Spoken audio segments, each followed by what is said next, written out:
धर्मराज जी की कहानी। बहुत पुराने समय की बात है। इस सृष्टि में धर्मराज, जिन्हें हम यमराज भी कहते हैं, मृत्यु और कर्मों के देवता थे। उनका काम था इंसानों के कर्मों का हिसाब रखना और मृत्यु के बाद न्याय करना।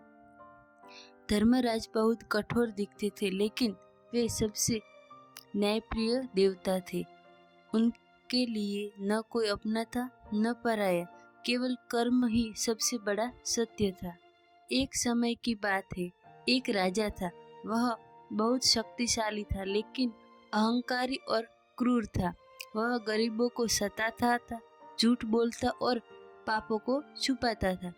राजा सोचता था, मैं राजा हूँ, मुझे कोई सजा नहीं दे सकता। समय बीतता गया और एक दिन राजा की मृत्यु हो गई। राजा की आत्मा यमलोक पहुंची। वहां धर्मराज अपने सिंहासन पर बैठे थे। हाथ में कर्मों की पुस्तक थी। धर्मराज बोले, राजन, तुम्हारे जीवन का हिसाब होगा। राजा डर गया और बोला, मैंने बहुत दान किया है, मंदिर बनवाए हैं। धर्मराज शांत स्वर में बोले, दान अच्छा है, लेकिन कर्म उससे भी बड़े होते। धर्मराज ने चित्रगुप्त को बुलाया।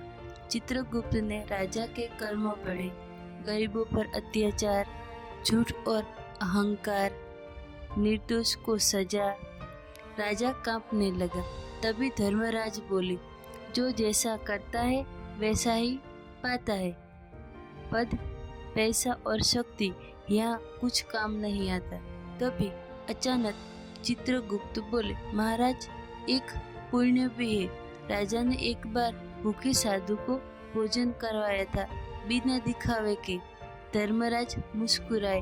उन्होंने कहा, एक सच्चा पुण्य भी जीवन बदल देता है।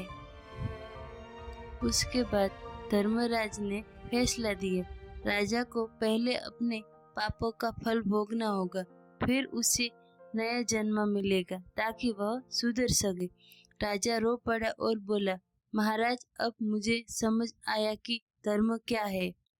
धर्मराज बोले, समझ अगर जीवन में आता है तो यह दिन न देखना पड़ता। कहानी की सीख।